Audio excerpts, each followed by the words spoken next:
Good morning, Muscatine. My name is Autumn Schultz. Hope you all had a wonderful, wonderful start to your week. Before we get started, I want to say thank you to our sponsors, Hy-Vee, Unity Point Health, and Trinity Muscatine, Muscatine Power and Water, Becky Insurance, Toyota of Muscatine, Rivo Plumbing and Heating, Impact Fitness and Nutrition, Lutheran Living Senior Campus, Impact Life Blood Center, Harper Cycling and Fitness, Muscatine County Fair, Bayer of Muscatine, and Muscatine Walk to End Alzheimer's. A couple announcements today. Tonight is the Muskies girls basketball against Davenport Central tonight at 7:30. If you can't make it in person, be sure to tune in to Discover Muscatine. You can watch on Facebook, YouTube, Roku, Apple TV, Fire TV, and on MPW Channel 3. And this Friday, be sure to join the Muskie boys basketball that they will be playing against Pleasant Valley. And not to jump too early into the school year for 2023-2024 school year, but on January 16th, registration will officially be open for children entering 3- and 4-year-old preschool. I am entering my 2-year-old into preschool. I don't want to think about it just yet, but we're getting ready for registration. So you can attend this in person, or if you can't make it in person, you can schedule a private appointment. Also, you can do it online at the muscatine.k12.iauS. And you can go through the portal for students and parents, and then enrollment and registration. So that will all be available on January 16th. So that is coming up. If you have any 3- or 4-year-olds you would like to get registered for preschool. And the Riverbend Food Bank Mobile Food Pantry returns this afternoon. This is going to be located at the Muscatine Community School District's Administration Center, which is on 2900 Mulberry Avenue, and food distribution will be from 4:30 to 5:30 p.m. They just ask for you to stay in your vehicles, and just want to say thank you to all the volunteers that will be there this evening. Some Hy-Vee hot deals that are going on now through the 12th: 99-cent orange juice, which I will be grabbing one, 4 for $5 Lunchables, and also a variety of Hy-Vee frozen veggies that are 68 cents. So if you need to stock up on your veggies, today is the day to do so. And January being designated for the National Mentoring Month, Big Brothers Big Sisters of Muscatine is still looking for 5 more bigs to help match with their littles for caring adults who are going to be forming positive relationships and also just getting to their goal to help with the grant funding that allows this organization to continue to help more kids. There are over 50 kids that we are still looking for bigs, but we are looking for at least 5 more for the month of January. So if you are interested in this, you can go to their website for Big Brothers Big Sisters. You can also go email them, Facebook them, call them, and also if you have any questions, Lindsay Phillips is the go-to girl for that. So if you are looking or know someone that would like to do some volunteering as a big brother or big sister, or even big couples, go ahead and do so and get the month of January for their goal. Today is National Cut Your Energy Cost Day, and I can't think of anyone else that would be the best people to talk to about this, but other than Muscatine Power and Water. Good morning, gentlemen. Good morning. All right, introduce yourselves and tell us what you do at MPW. Okay, I'm Ryan Streck, and I'm the Director of Utility Service Delivery. My name is Nick Burns. I'm the manager of the control center. Ryan, normally you're on the other side as like the cheerleader. Now, are you taking the hot seat today? I'm taking the hot seat today. That's exciting. Yeah, I'll do what I can. I'm probably a lot better at color commentary, but... You do, and that's our boss is the same way. He's the commentary. Nice. So we just went through a little bit of a cold streak. We have decent weather right now, but who knows what Mother Nature is going to bring us, and how can we help with energy costs and helping everyone's homes within the time period? So we're really going to talk about power watches and power warnings today, when different events that happen on the system drive us to where we're having a shortage of power on the grid. Yep. But I'm going to stretch this to make it work with saving money on our bills as well. Okay. I think I can do it. So first off, maintaining stability on the grid is what we're all about. And we're part of a larger organization called MISO, which is the Mid-Continent Independent System Operator. And they're really the reliability coordinators that give instructions to all of us. And we do what we can as balancing authorities, but in the end we do what MISO says, because we're all in this together. You know, as far as having safe, reliable, efficient power, we're really all in the same boat, unless you've got a generator in your backyard, but that's not very efficient. So our first slide here today is going to talk about periods of extreme weather. A marketing strategist, and she put the heat miser and cold miser on there, which is pretty funny. They're of course the antagonists in the movie. I had to write it down. The Year Without Santa Claus. Okay. And I did not know they were brothers. When she put this together, it forced me to go and do some research. But I've never seen this. Well, that's probably 40 years ago. It's an older one, like Rudolph, and dating myself here. It's okay. I had to rewatch but yes, it. they are brothers. So these two elements cause a lot of problems on the power grid as well, because it's extreme temperatures that cause problems. And more so than extreme temperatures, it's when they go on for several days in a row. I mean, we can all take a day at 90 and fight turning on the air conditioner, but on the third day, we're all running our air conditioner, and that's when we start to see the loads come up. So that's what we're fighting here. Also with extreme weather, we see things like ice, wind. With wind come trees, and that can take down transmission lines and power lines. But when that happens, we're actually disconnecting parts of the system that work together, and sometimes it's a strong generator on the other end. So loads at an all-time high, our generation is falling off, and sometimes it even we'll see units derate due to parts of the system, the support systems freezing up. And that's what we had during this event. Even locally, we had a lot of issues with just the extreme weather. And Nick and I were talking about renewables a little bit, and they're not insulated from this either. Yeah, there's a risk to renewables when there's extreme cold temperatures such as this. You can get icing on wind turbine blades that will cause decreased generation capability. Snow cover on solar panels, overcast skies create situations where solar is not able to produce to its full capability. In the case of the situation we were in, this happened after the sun had went down. So at that point, solar was no help to us at all. So it really put us in a bit of a twist where we had to lean more on our dispatchable resources than what we normally would. So our next slide takes us to the power watch and the power warnings. And really, this is your first indication that there's a problem on the grid. And again, it's all about balance, having generation meet demand. There's not a lot of energy stored, so it has to be produced right at the time it's called for. You can store power, but it's very expensive, and that's probably a whole show in itself.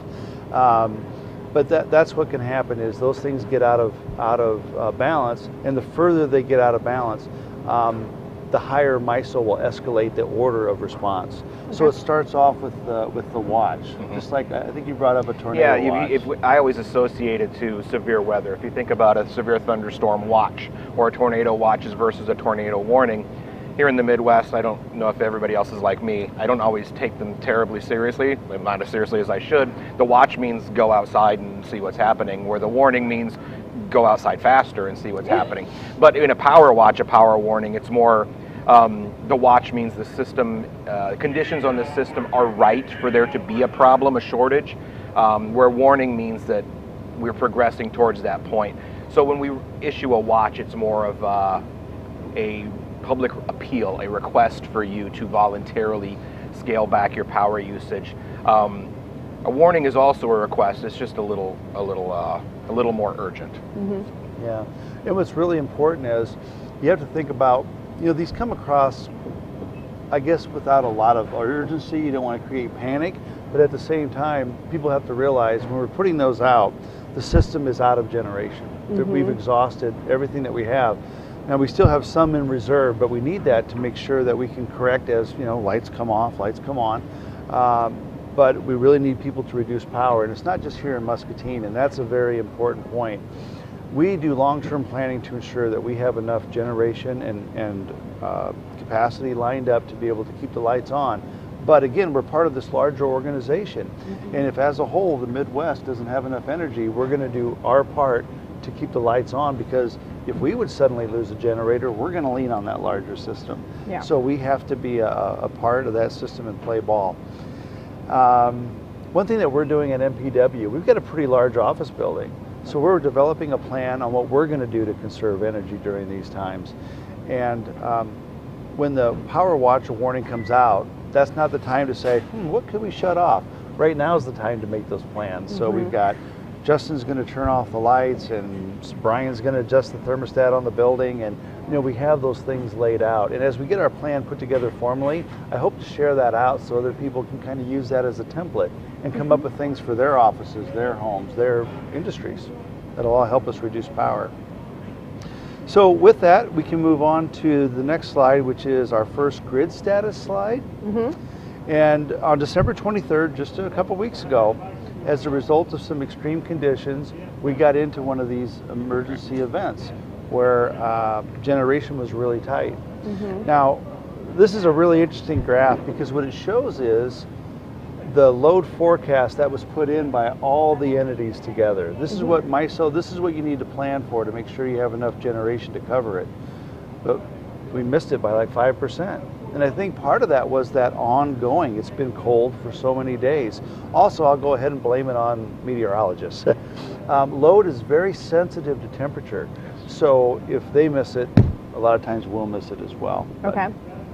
But 5% doesn't sound too bad, but again, MISO's a huge footprint. We're talking about a load that day of 105,000 megawatts, so they were short 5,000 megawatts. Oh my. To give you some perspective on that, Muscatine, even with all of our heavy industrial load, we're running on that day probably 120 megawatts, so they're about 40 Muscatines short. I mean, that's how short, that's a lot of power. Yeah. And then as the cold goes on, it gets dark. I don't think the solar was running that day because you had overcast skies, but you start to see at the end of the day, those resources dropping off at the same time your load is growing because your lighting load's coming on. And it's before Christmas, so lighting load's probably more than it usually is. So it just kind of brewed into the perfect storm of there's not enough generation out there. At the same time, we have an incident command structure that gets together when these events are called. So we were all off for the holiday, so we're all at home and we're having our teams meetings. COVID was great about helping us have impromptu meetings, even from home. So we were able to get together and make sure that we're doing all the right things. We want to be sure that we are talking to MISO, talking to our generation plants, making sure that our limits are correct, our load forecast is right. And there's just a lot of things going on behind the scenes. You know, one great thing that you can do when you see these warnings and watches is just put things off until later. Like if you do your laundry after 8 o'clock, when that peak starts to go down, or charge your EV after 8 o'clock, that makes a big difference. And you can see with these load curves, when you get later in the day, that load curve really drops off. So there's plenty of power on the grid to do those things later, but just at that time, it was too tight. We didn't have the capacity to allow you to do those things that are discretionary. It's not even a burden to move those till later in the day.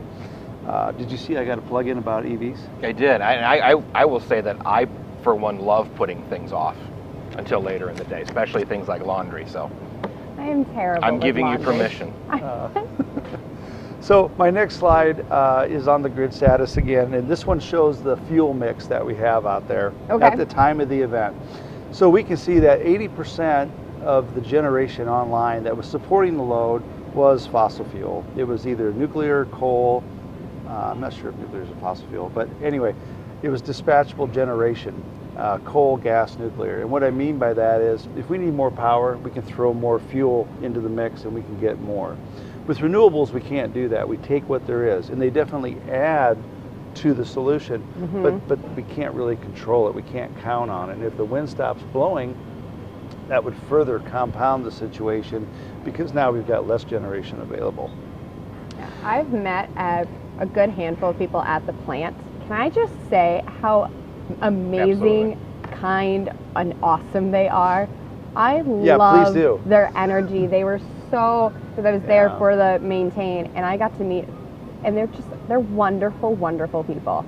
Just so much uplifting energy. And these are people who we talked about. We were at home on the 23rd off for the holidays. Well, the plant doesn't shut down for the holidays, obviously. So, I mean, it's an opportunity to give a shout out to these guys who when you're at home with your families opening gifts, there's somebody at the plant who's making sure your lights stay on. There's somebody in our control center who's making sure your lights stay on. So we have very dedicated people at MPW, and can't say enough about their commitment to our community. Yeah, they were so humble. They're amazing people there. And you beat me to the punch because no, it's great. You're great at that. My next topic was to a big shout out to the plant because we were not insulated from those weather issues, and they had a lot of things going on. We were on the phone talking with Jeff Leach, one of the operators down there, And they just had a lot of issues they were fighting, but they kept the plant running, which is where we're going to tie this to savings. So on the right side of that slide, you can see the price was $780 a megawatt. That may have been for the day, for the event, but that price changes every 5 minutes because what they're trying to do is signal everything to come on. So prices will get as high as, is it $3,500 a megawatt? That's the cap. Wow. So even if you have a really expensive, high-priced diesel generator, you're going to run it during these events. And that's what we'd be paying if we didn't have our generators on. Now, a day like today, we're probably paying 40, 20, 30, not 30, very high. 40 bucks. Okay. It's really cheap on a normal day when everything's running like it should. But when you get to these events, that's where this dispatchable generation becomes so valuable. And so when we're looking at powering the future, this is really Doug White's topic, but I'll touch on it. When we look at powering the future, we want sustainability, we want renewables, but at the same time, we want that dispatchable resource that can bring reliability. Renewables bring sustainability, and when you put the whole package together, you get affordability, and that's what we're trying to represent with our Power to the Future initiative. And so this grid status, this is from the 23rd then? Yes. Yes. Okay. Yeah. Yeah, it's amazing to see just how much coal is still on there. Yeah. You know, we didn't used to have these, we were just talking about on the way in, we didn't used to talk about rolling blackouts. That's just a topic that really started this year. And I think part of the problem is we're going to more renewables and retiring these dispatchable units. And we're going to get to a solution, we're going to get to where it works. And again, we're investing in renewables, but it has to be balanced. And right now, the renewables are outpacing the new dispatchable generation that's coming on. And so right now, we're making the problem a little worse. But there are things that we can do, like conserving energy. So my next slide talks a little bit about the rolling blackouts. And we did that just a few months ago on this show with Paul when we were looking at the summer. I do remember that. And we got through the summer without having any. Hopefully we'll get through the winter without having any. But the great thing is that we are preparing and we're ready in case we need to. And of course we call the rolling blackouts or a load shed our way to reduce that load and balance the system. So that is why I brought Nick with me today, because Nick, as the manager of the control center, is responsible. This is a big part of what he does is make these plans and work with his crew. So I'll let Nick talk about that demand. Ryan mentioned that we've been talking about rolling blackouts and load shed within the last year, and that's true. It's become part of our public-facing vocabulary, but this is something that the control center has been preparing for my entire time back there. I've been back there 8 years. Ryan's entire time back there, he was manager before I was. It's something we've always prepared for, but it's something that Muscatine MPW as a community has never had to realize. We've never shed load. We've never rolled a blackout in Muscatine. And if I'm being honest with you, I don't believe that it's imminent. I want to stress that to the public, that we're not looking to create a panic here. I don't believe that this is imminent, but it is something that we're always preparing for. What I tell people is, I always thought it was highly unlikely. I just think it's a little less highly unlikely now than it was before, but still not likely it's going to happen. Ryan touched on it before. To give you a quick idea of what a load shed protocol is and why they're necessary. Power is the one commodity that I'm aware of that is consumed and generated at exactly the same time. So if you're at home and you decide to make toast and you drop that toast down, somewhere on the system a generator is ramping up to make sure there's enough electricity there to power that toaster and toast your bread. Dry your hair, your air conditioner kicks on, whatever it is, there is a generator somewhere on the system responding to that. And it's a constant. It responds to my coffee maker every day. Every day. Ours, it'll do it 2 or 3 times a day, depending on how well the day is going. So it's a constant. I think of it like, if you think of like 2 test tubes, and you need to keep them at the same level as much as possible. So if you add liquid to the load side, the generation side has to come up naturally. If some comes out, it has to go back down. So that's a constant flux that the system is in, and that's the job of the local balancing authority, which MPW is the local balancing authority of this area. That's our job, is to maintain that balance. What happens when we get into these emergency situations that we're talking about today is, as that load side or that customer demand side continues to climb, the generation side can climb along with it until it reaches that point where there is no generation available. We've now exhausted all available generation, all reserve generation, and if that load continues to climb, the only way to bring that back into balance is to reduce that load, because there's no more generation to bring online. So this is done through load shed protocols, because the alternative is to allow the system to go black, and that's not an alternative. We can't have that. So we institute these load shed protocols, and the way that MPW will do this is a call will come from MISO, again, the local RC, and they will give us a megawatt value that is related to our contribution to the system. So if you think about MPW, the size of Muscatine, the size of our load, as Ryan said, we are a small portion of MISO. So the likelihood that when we get called on to shed load, it's likely it's going to be a very small amount of energy. So we're talking small sections of town that might experience some kind of a loss of power.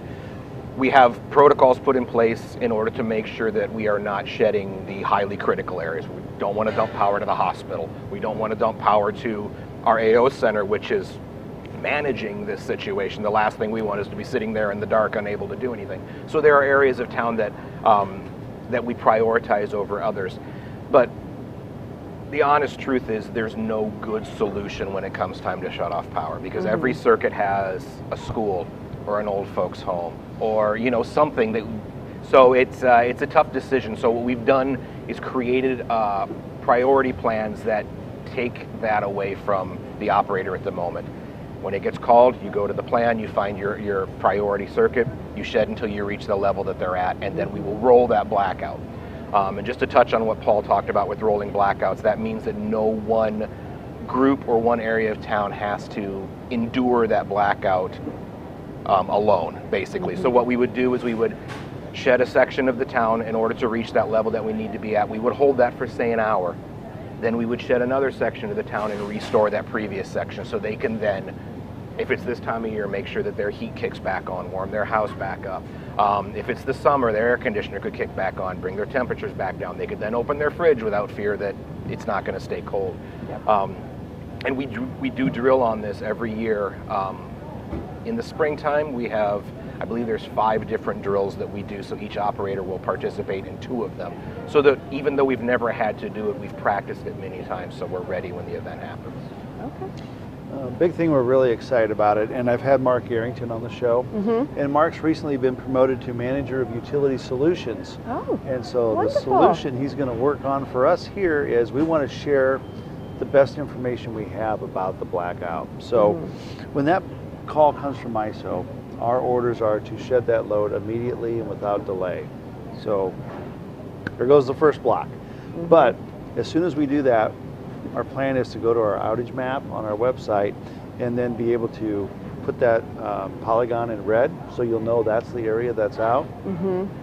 The next hour will be in orange, the next hour in yellow. So that way people can start to make plans. Now, I can't give enough disclaimers here. Those plans from MISO can change every 5 minutes. We might start off at 5%, we might go to 7%, we might drop to 3%. So we really want to get the best information out there we can, but just know this information is going to change. What do the 3 colors represent then? Well, red we thought would be now. Okay. Red is the one that we just took that area of town down.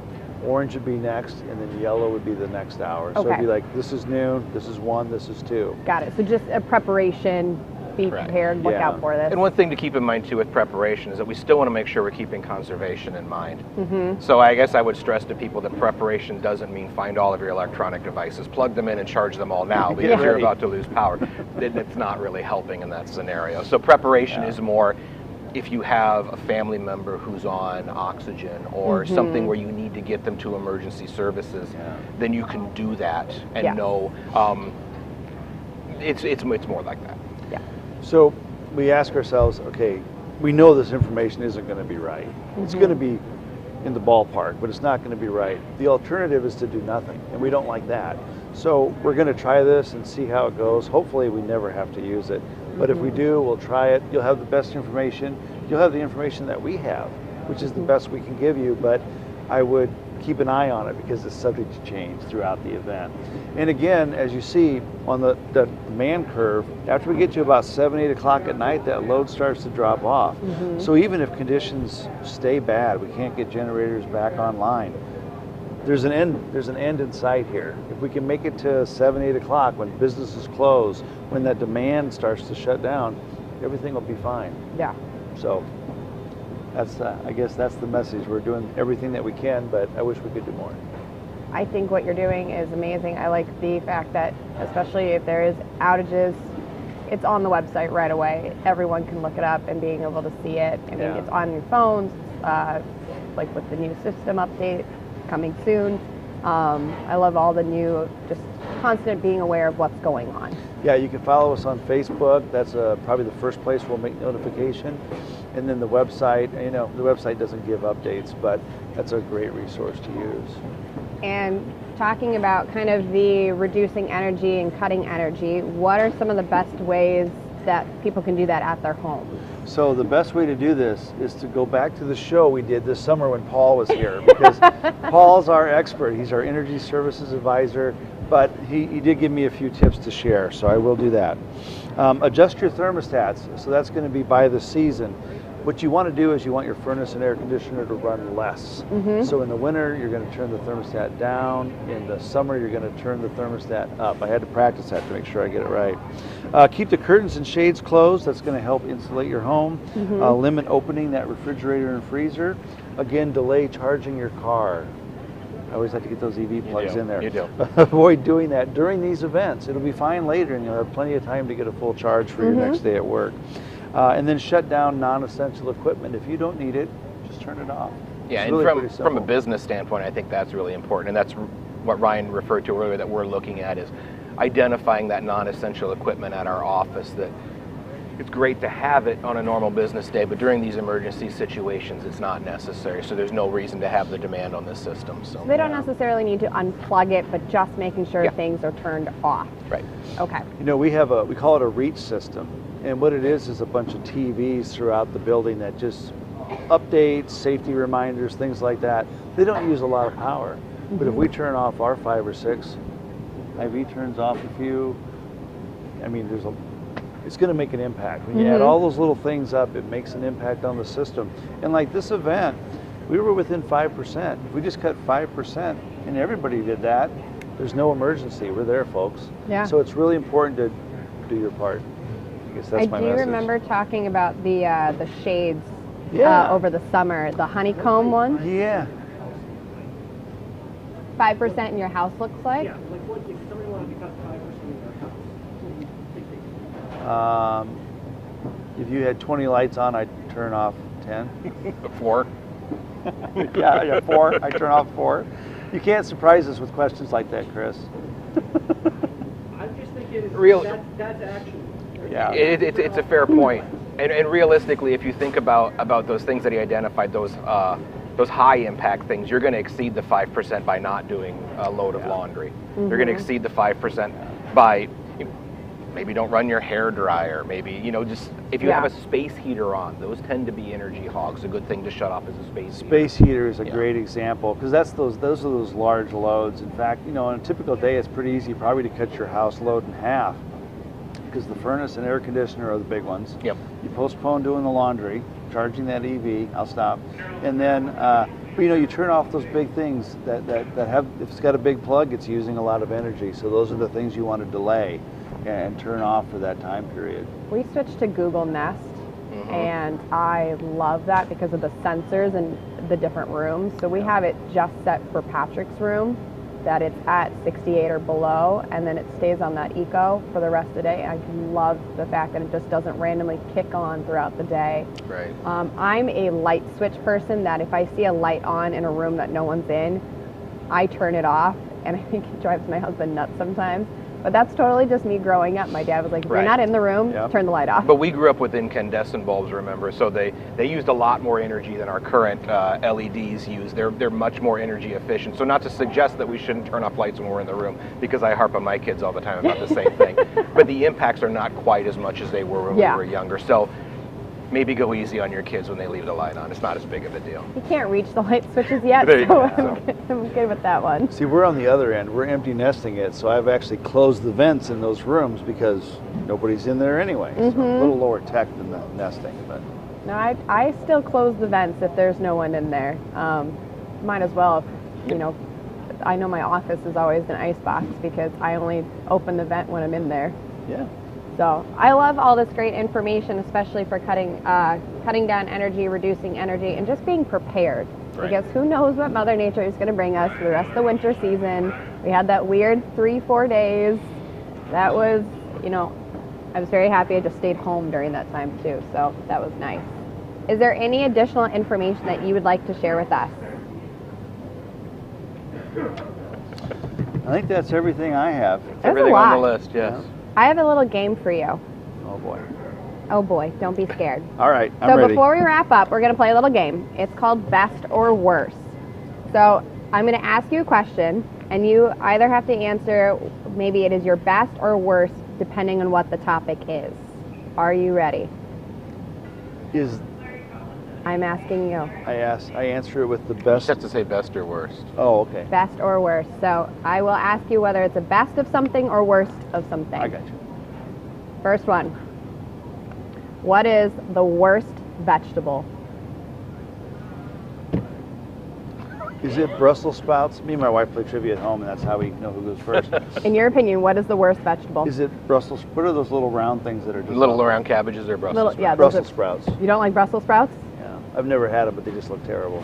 I don't know if it's technically a vegetable, lima beans. Yeah, it's a vegetable. It's a legume. You need to buzz in. I'm Oh. the same. I'm the same way. I can't stand lime. It's a I will tell texture you thing. this though. I used to hate Brussels sprouts, Agreed. but I actually, if you like honey and sriracha, if you like a little sweet and heat, like air fry them and then toss them in that, Oh, and then you're just getting flavor. There's no flavor really to Brussels sprouts. How they're prepared has everything to do with how they taste. Yeah. So do honey and sriracha all right. to try it out. But All don't right. eat lima beans because it's agreed they're terrible. What is the best type of dog? Any dog. I mean, is there a bad dog? Labrador.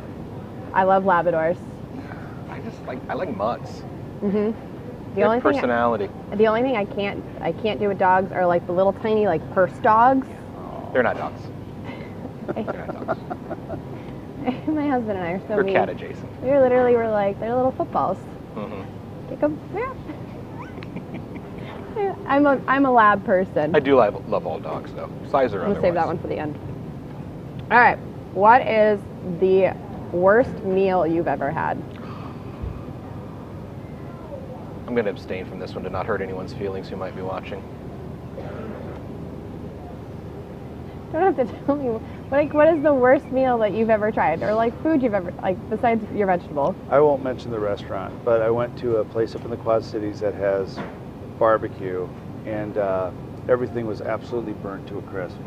It was just, That is it wasn't terrible. burnt ends, it was burnt everything. But Oh. you know, it was a one-time thing, and you got to give them a second chance. I make a lot of mistakes too, but that jumps out to me as the worst meal. Burnt barbecue. Yeah. Can't. Mine was spaghetti and meat sauce, and we'll just leave it at that. It sounds like Normally delicious. This Ooh. one just didn't go well. Oh gosh. I don't know what my worst. I don't know if I have a worst meal, but I know who I will never allow to cook in a kitchen again. It's not my husband. All right, what is, ooh, here we go. What is the worst superpower? It's whatever Spider-Man's power is with the webs, because if you take him out of the city, he has nothing. It's true, he's I've not very thought good this in the for country. years. What's he going to do if there's nothing to... I've always You thought can take that a hail a cab, murder. Powerful. Yeah, but still. you Hawkeye know. in the Avengers, his archery Logistics. superpower is like the dumbest. Oh, just like. It's the dumbest superpower ever. And how does he never run out of arrows? But technically, he does. If you watch like the movies. Yeah, but that's after shooting like 6,000 arrows. Yes, true. When like you look at the, I think it was like the first Avengers. There's only certain amount. Right. There wasn't actually like a pocket, but yet he shot off more than what it was actually in Way the. more. Way more than what he actually had. That's a good one. I didn't even think about that one. Oh, here we go. We're going to do two of this. What is the best pizza topping and the worst pizza toppings? I cannot do taco pizzas I'm not a taco pizza So I work person. with a guy who would very much agree with you. Yeah, I am not a taco pizza person. Give me a taco. Don't put Or it a on pizza. or a pizza. Yeah, I'm a pepperoni mushroom guy, and worst would be, I've never had it, but what's the fish thing? Anchovies. Anchovies. Oh, I'd also say that Brussels sprouts. On a I'm- pizza, I'm- probably pretty bad. Those is I'm bad gonna say too. if you can categorize cheese as a pizza topping, just because it has to be on every pizza. Because if it's not pizza. I'm not a pineapple on pizza guy. Mm-hmm. I'm not a pineapple doesn't belong on pizza guy, but not on my pizza. So yeah. What is your best summer memory?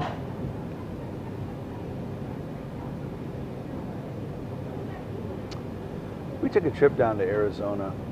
We have taken a few trips to Arizona, and I just love getting up early and going hiking in the mountains while it's still cool. Mm-hmm. And then you've got the whole day to relax by the pool.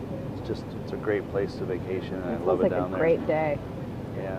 I like that. 2 of my children have August birthdays, so I'd be remiss if I didn't say the birth of my 2 children that were born in the summer. Nice. That's a good one. Mine would be, I had the opportunity to dance for Disney, so I did the parade performers. So that, for me, is one of my favorite memories. At like Disney World or Disneyland, yeah. Disneyland, yeah. Wow. I was a parade performer. And here, let me do one more. What is the best job you've ever had? This one. I would hope that would be your answer. I mean, I ran a record store when I was younger, and that was pretty great, Oh, that's cool. but this is better. Yeah. No, real quick plug for MPW. I think I'm on my 7th job there. And with every job, I'm like, I can't Brian can't believe keep a how much, I can't believe how much we do. I can't believe how great this department is and how great the people I work with. Then 3 years later, different job. Again, they do even more. Well, not more, but they do great things, and it's great people, and I just love working out there, and this would be my favorite job. I would agree. Actually, presently, I get a lot of ribbing for this around the office, but presently, myself and 3 of my family members work at MPW. So not only do I like it enough that I'm urging my family to also start working at MPW. You must really like your family, too. Yeah, we're all in different departments. If we interacted too much, it wouldn't go as well. We love each other, but My wife works distance. there too. Yep. Oh, really? I didn't So- know that. Small world. Yeah. I love it.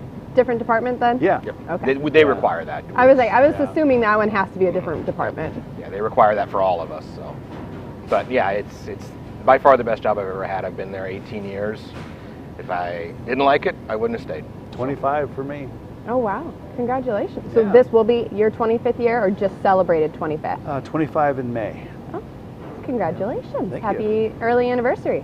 Yeah, I'd be part of the Classics Club. The what? I guess we have a Classics Club. If you've been there 25, then it's a group I don't know about because I've never been in it. But I'm hoping they're still going after COVID because I will be able to join now. That will be a Holly question. I think they Yes. have picnics and they just get together. Oh, But I'm not sure what they all That's do. very nice. I would say in the 6 weeks that I've been hanging out with MPW, everyone's amazing. So Me nice, too. so kind. Both the AO and the plant, huge, by the way. I mean, it is a maze going through there. Yeah. It is. But it's been very neat, and I've appreciated everyone just being so kind and humble Thank you. and appreciative. Well, thank you so much for coming on and playing you. my little game, getting to know you a little bit more. I appreciate it. Hopefully, anything fun happening for MPW coming up? Holiday parties in 2 weeks. We have our holiday Week party from in Saturday. 2 weeks. Nice. And you know what?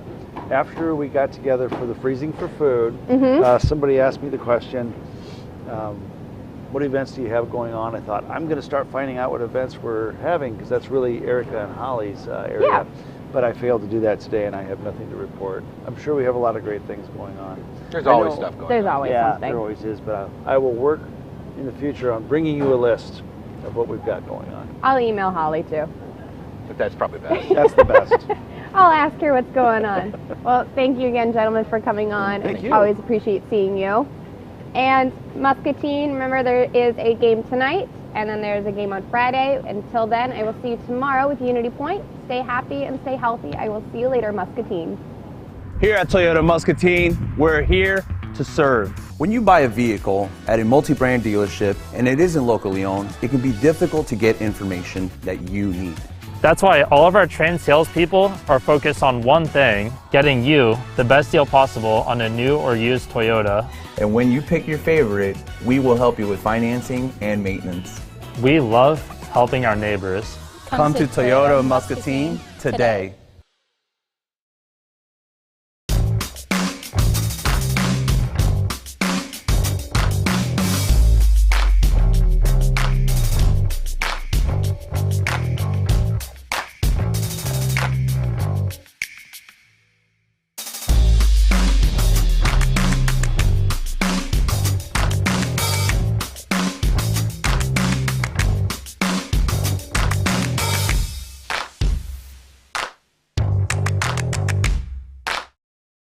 We just don't work out in a single plane of motion.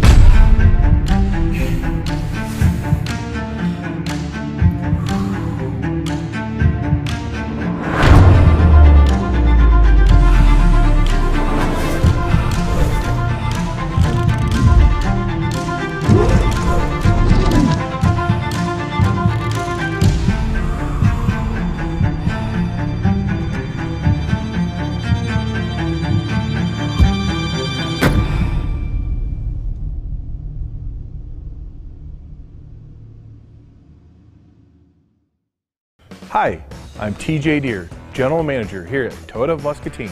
Hi, I'm Megan and I'm from Muscatine. My name is Logan and I'm from Muscatine. Here at Toyota Muscatine, we believe in investing in our community. And that's why all our members are local to the Muscatine area. It's why we give generously to charities based in our city. Because we believe that giving back means paying it forward. That's why an investment in us is an investment in our community.